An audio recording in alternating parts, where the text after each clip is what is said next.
Welcome back to another match preview, and this one feels big as Forest will host Newcastle this Sunday at the world famous City Ground. And we had to do this preview with the man, the myth, the legend himself, Pete from Loaded Mag. His link's in the title. We're always on there in the top 10 shows now because that's where Forest belong. So make sure you go check him out. Show Pete some love because genuinely he's one of the nicest guys we know on YouTube. Pete, good to see you, bud. How you doing? I mean, we were together yesterday, but tell the guys, how are you, mate? Yeah, no, it's always good. Always a pleasure, Wolfie, to chat with you. And like you said, you are absolutely right. This is a mammoth game on Sunday for lots of reasons, and for nice reasons as well. You said it on the top table talk, but you know the fact that you got two teams that are not that cartel six that are supposed to be up there. And although we're not positionally wise up there, we have been, and now you're doing it. Third in the league, smashing it. But it does feel like a big game. Like it's like, can Forest maintain what they're doing at the moment? We're 4 points off you. Can we close the gap? So there's a lot riding on it. So, you know what, P? I'm just sitting there thinking, it weren't that long ago we were playing in the championship, man. I remember, I think it was Dexter Blackstock scoring against you a couple of times. What's going on with our clubs, bro? What's going on? Hey, it's good to be back. I was going to say, I don't know what's going on, but I'm not complaining at all. I think it's nice to have a little bit of a change, We've earned it. We can both say we've earned it, mate. The pain and suffering we've had as clubs, I mean, we deserve to be where we are now, don't we? Absolutely. Like, what was it? 20 years in the championship before you got promoted the first time? 23. We'll forget those 3 years. 23 years. Like, that's mad. We've been relegated twice, and Newcastle fans are like pulling their hair out the back of that. 23 years out the top flight for you to not just get back in, but stay in, and now catapulted up the table. Like, big respect to you, man. 100%. It's crazy. It's crazy, bro. It's crazy. But as you said, there's loads in this game. There's loads of little subplots in it. You're 4 points behind us. You could pull it to 1. We could go, 7-8 points clear of you. Eddie Howe was under pressure, but he's had a great week. So I don't know where, we'll talk about that in a sec, where he is under the pressure. We could close the gap to Man City to 1 point. I mean, what's going on here? There's so much riding on it. And then there's a stupid international break. So you want to finish on a high, don't you? But I just want to start with the Eddie Howe stuff. I know we've talked about it a lot, but just for our viewers on the channel, where are you in the Newcastle fan base with him? Because it's been a bit up down this season. Yeah, to say the least, mate. Very up and down. And if I'm being honest, Wolfie, it kind of goes back to January 2024, like end of December. It was when you might remember when we lost to Luton just before Christmas away from home, and like nobody expected it. And then we lost to you Boxing Day at St. James's Park, and it was like that back-to-back defeats really rocked a lot of fans, and a lot of fans started very slowly turning. And although we ended up the season quite strong and like unfortunately missed out because Man U won the FA Cup, it never really went away. And it was always going to be, and we said it in the summer on our channel, it was always going to be when there's a little drop in performance, those section of the fan base is going to come back. And it's because we haven't started well, it kind of started to kind of come about again. And we were picking up points, mate. We were still like picking up wins, even though we weren't playing well. But that section of the fan base had something to get onto because we weren't playing well.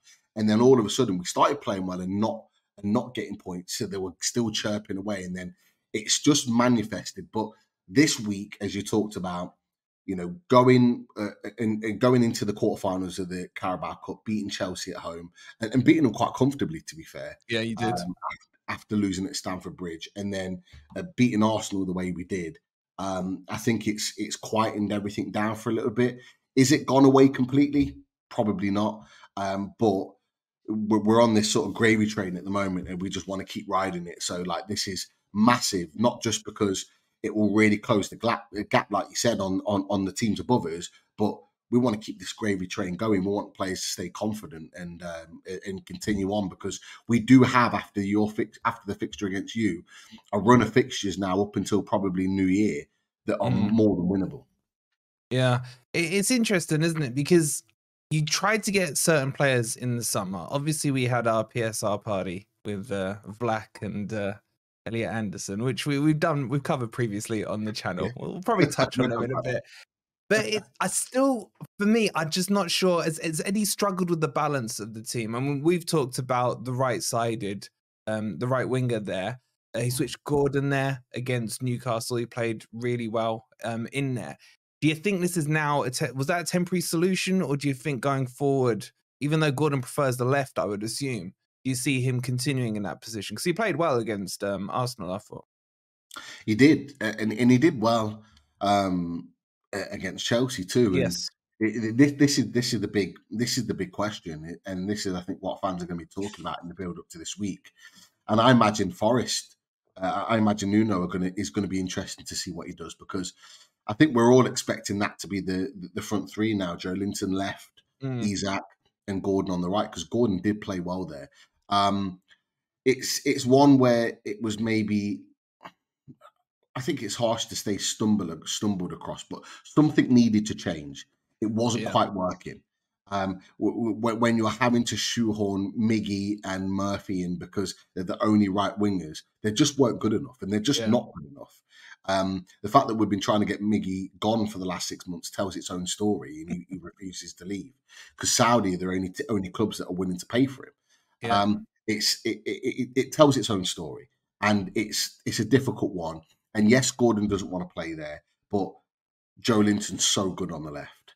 And he Yeah. was when we got Champions League. And we just have to, it's almost like what we've done is reverted back to old school, 22-23. Yeah. When we got Champions League football, Joe Linton on the left. At the time, we had Miggy, who had his purple patch on the right, but we've Yeah. got Gordon there now. Isak through the middle, and we scored goals for fun. We were a devastating team going forward, and it's almost like Eddie Howe's gone, right, okay, what we've been doing this season, that hasn't worked. Let's go back to what we know can work, and let's try that. And for the last 2 games, since he's tried that, we've picked up 2 wins against 2 very good teams. So we're hoping it's going to kick on. But yeah, it's an interesting one. I suspect that front three is going to start on Sunday, but as most Newcastle fans would tell you, Eddie Howe is the biggest deceiver out there. He could tell you in his press conference on Friday that that's the front three, but when an hour before kickoff or hour 45 before kickoff, when that team news comes out, it could be completely different, because that's just what he does. Yeah, and it's interesting because Longstaff has kind of come back into the fold. I thought again he was very. I thought a lot of your players, to be honest, against Arsenal were good. He's not the most sexiest of football players, you know, or names to go on, but he does a job in that midfield, doesn't he? So he could be back in there. And I think the fullbacks you've sorted out now as well. I've rated Hall very highly. I thought he destroyed Saka. And Livramento as well. I thought it was a good sign. He played right back, didn't he? Yeah. Against there. So are you starting to see what you guys maybe wanted to see 2 months ago? Is this like the skeleton of the team now coming together despite your lack of transfer activity? Yeah, I think this is what we wanted to see like 8-9 months ago, mate. I'm not gonna lie. Because when we bought those fullbacks last Yeah. summer, everyone was kind of rubbing their hands together because we knew that Livramento had just come back from an ACL, but we knew what he'd done the year previous Yeah. at Southampton. He's one of the best performing right Great backs in player. the league. Yeah. And so we were like rubbing our hands together. And Lewis Hall, we'd seen what he did against us, even though we beat him in that previous season. And we were like, he's a quality player. And then as soon as we realised his family are Geordies, we're like, get him Perfect. up now, get him here. So when people said at the time, oh, like 32 million for Livramento, 28 million for Hall, a lot of money. Hall's 18, Tino's 20. It's like, well, now that looks like an absolute snip, because you've got not only your fullback situation sorted, you know, Tino's 21, Hall's 19, 20, and there's a good chance that Thursday, Friday this week, they could both be picked for the England team, and that just tells you that they are the future potentially. But I think we are starting to see the best of them now. It's took a while for them to kind of develop into the team, but Yeah. with Trippier injured and with us just not having a left back, with Hall, with and not wanting Dan Burn to play there, Mm. um, we've given them their opportunity, and they're taking it. And Yeah, they're really exciting because they are both potentially the full packages. Still not perfect. Still got some areas, rough Yeah, areas they need still to. young. Yeah, but they do have the full package potentially. Because that's interesting. Because when we played you at St James's Park last year, I think Dan Burn was at left back, and Elanga absolutely cooked him in that game. So I was kind of hoping that maybe Eddie Howe will do an Eddie Howe and just revert back to him at left. I don't think he will with that. But If yeah, he he wants got the section of the Brew Boys to come back and hammer him, then yeah, fair enough, go do it. But I think Eddie Howe realizes that experiment is long gone now, long done. yeah. Let's talk about Forest and the kind of an outsider's perspective on it, mate. I know we've got mutual respect for our clubs, but be honest, were you expecting Forest to be third at the quarter of the way through the season? Where did you have them? Where did you have them? Look, I don't think anyone had Forest up there in the sort of top three. I think most would have probably said not even in the top half. But I had you doing better than what you did last season. You actually surprised me last season because when you were kind of down there and languishing and in that sort of relegation battle, it surprised me because you looked at the players and you thought some of these players are way too good to be fighting in this position. So if I'm honest, I thought you'd improve, and I thought you'd be around the sort of higher end of the bottom half of the table. But to do what you've done, you've just eclipsed any thoughts of being languishing down there, and you know you can't but not have respect. You touched on it earlier, Wolfie. Like we've been down there, you've been down there as well. Like for so many years, like just languishing either at the bottom half of the Premier League or in the Championship, and it's hard work as a fan seeing that. So to be up there and you're challenging, and with those untraditional players that you've got, like the likes of Wood, ex Newcastle, I'm sure we're going to talk about your number 8 as well, and there's a number of others in there that are not traditionally those high profile players, but putting in a hell of a shift, doing some great work. Can't not be respectful, and look, Newcastle fans will tell you this is not going to be an easy game for us on Sunday. We know that 100%. Yeah. Who stood out for you in our team sheet? Obviously, I know we've got our connections with ex-players and what have you, but have any of those stood out for you or any of the other Forest players? Yeah, look, Chris Wood can't not stand out for you because, although he's still got massive appreciation from Newcastle fans, what he did, coming in when he didn't score the goals that we wanted him to, but he put a shift in and really kind of did a job for the team and for the squad. But for what he's doing at Forest, like the goals that he's smashing in, week out, you can't not stand up and take notice. You know what? Callum Hudson-Odoi has really impressed me. He was a kind of a player that when he was mooted with you guys and he was being banded around at like, what was it, 8 to 10 million? 3.5, mate. Was it what? 3.5 Is plus that how 2 much in you paid? add-ons. Yeah. I thought it was more than that. I'm not going to It's an lie. absolute steal. It's an absolute daylight robbery. Bearing in mind that a couple of years before that, Bayern Munich got like 70. 50 million rejected. Like it's wild. But he's really impressed me.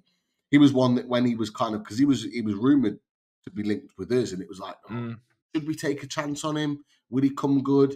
And you kind of umming and ahhing, but you guys have taken the chance and you're reaping the rewards because he's showing the type of form that I think most Chelsea fans expected to see from him. Look, I've had a long love-in with Morgan Gibbs-White. I know he's been injured recently, but he's a fantastic player. I really do rate him, and I was hoping that this summer we were going to, before we realised how bad this PSR rubbish was for us, I was hoping that we were going to come in. He was linked. Newcastle, heavily. January in particular, and then again in the summer. So I was hoping he was going to be one of our pickups. But I'm not going to lie, the biggest stand up and take notice and round of applause, really, big respect is your centre back pairing. Is it Minkolenko? Marilla and Milenkovic. Milenkovic. Milenkovic and Murillo. those two, I mean, Murillo is another player that I've admired. Bought him for Yeah. 10 million.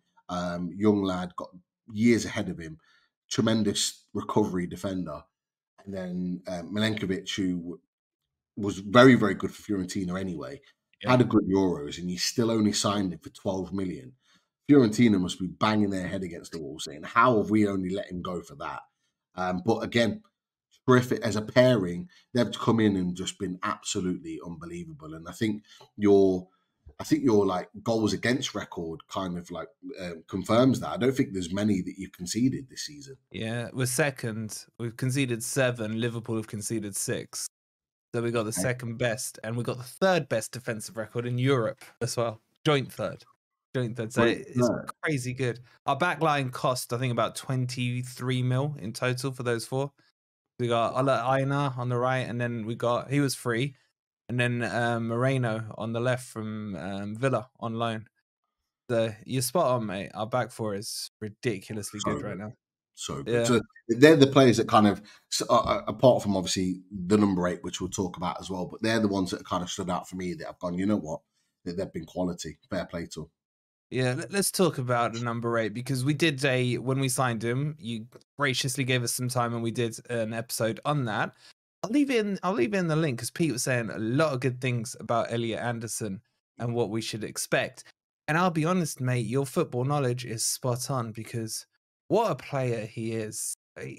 Like, you were telling me when we first spoke about him that he played on the left for you guys. He played in the 8, but he wants to play in the 10. I remember you telling me that.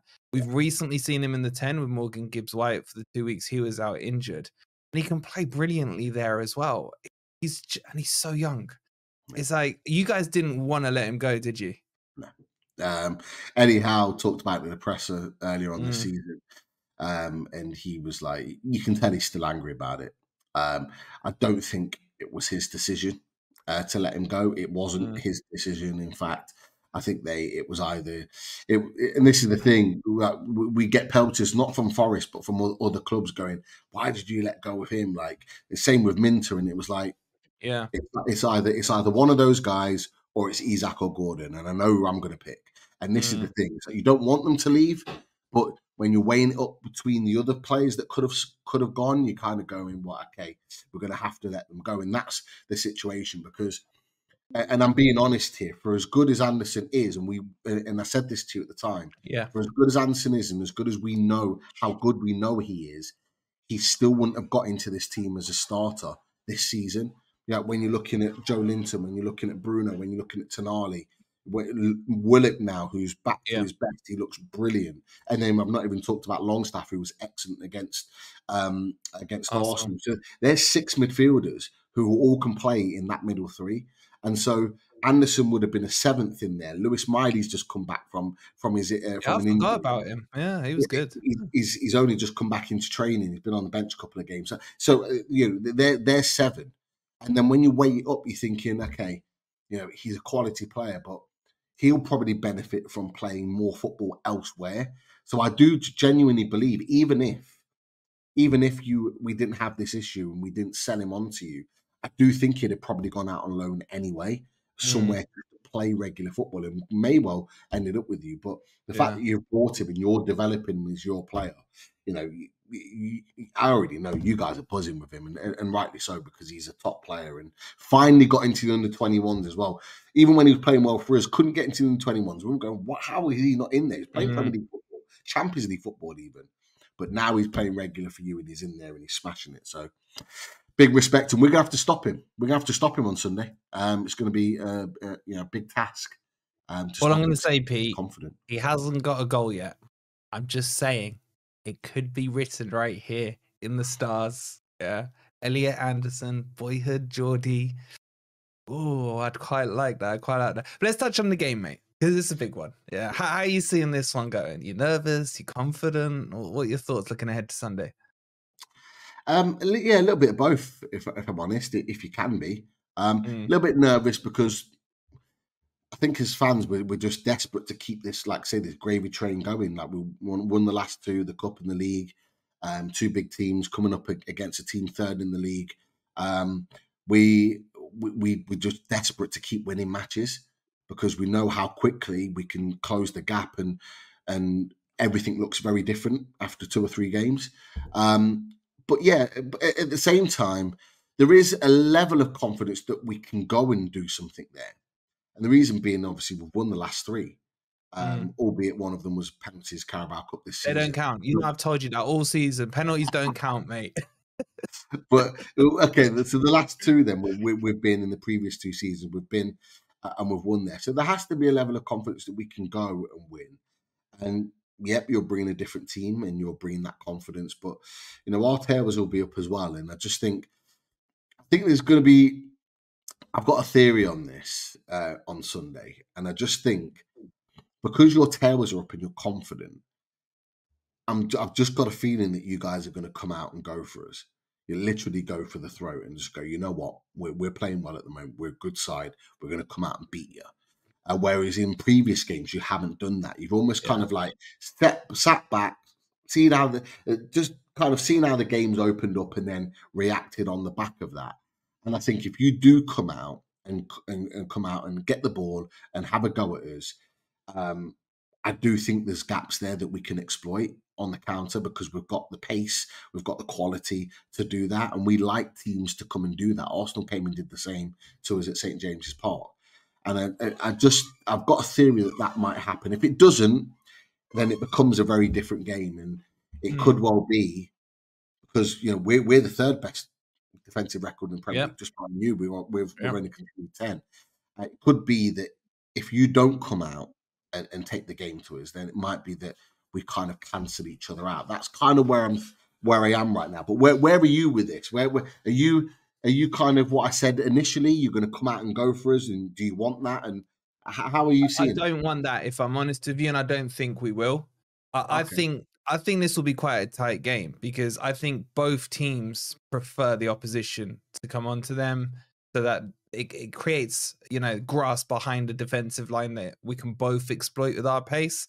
Yeah. I think it's going to be so tight. I think my gut feeling says a draw, but it could swing either way, 1-0. I don't think there'll be many goals in it. I think it's going to be a very tactical match between the 2 teams.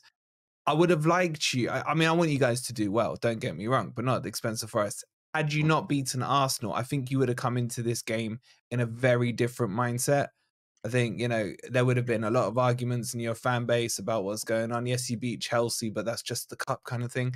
So I think your headspace is in a good place right now. So is ours. And I don't want to go into the international break with an L. I'll be happy with a draw. I respect what Newcastle are doing. I want you to do well. And I just think both teams would prefer the same style. As you say, that we're at home, so the onus is on us to attack. Yeah. But Nuno doesn't really worry about that. He's only got it wrong once this season against Fulham. He messed up in the formation and the tactics. I just think it's 2 good managers with 2 confident teams. Probably going to end up 4-4 now. I've said that, mate, but my gut feeling says a draw, if I'm being honest with you. No, I'm the same. I feel similar. I think it's either going to be a 1-0 either way, or like a 2-1, like where someone just kind of nicks it. Because they always have. All of our games, like since you come back into Premier League, have been, particularly at your place, have been quite close. They haven't been lopsided either side. So yeah, I think it could well be that, and it's going to be intriguing because, like you said, 2 good managers, both tactically astute, tactically aware. Be interesting how they set this one up. But you got any injuries? Anyone that's potentially missing or We've question got a mark? list. Unlike the other, you know, Cartel 6 teams, we don't cry about it. I mean, Sangare's still out. Danilo's out for months. Who else is injured? We don't know where Morato is, our backup defender. He wasn't playing in the last game. But yeah, about 3 or 4 injuries. Like, we've been working around them. But Gibbs White and Anderson both. they'll both be playing. Yeah, they're recovering from knocks. Gibbs White played 60 minutes, and then Anderson came on in his place for the last 30. So they should both be okay. Obviously, we're recording this before the pressers, so we haven't heard any injury updates. But it's going to be a tight one, mate. It's going to be a tight one. Listen, Pete, you've been a legend as always, and don't forget to go and subscribe to Pete's channel. The link's pinned in the title and in the comments. And When are we doing the show next week? Are we doing on for the international break? Yeah. We'll be on Top Table Talk. Either be on the Monday or the Tuesday, depending on availability of the panel. But yeah, that should be should be an interesting conversation. We'll definitely start with that one for sure. It's either me gonna be in sunglasses celebrating or sunglasses and a hoodie covering my head. We'll see what but I'm ready. They're ready God, just in I got the case. different genres of sunglasses. Pete, you're an absolute legend. Thank you so much for your time, guys. Honestly, please do and go and subscribe to Loaded Mag. Top blokes. Love all three of them. And make sure you've liked and subscribed here as well. And we'll see you on the next video. Come on, you Reds.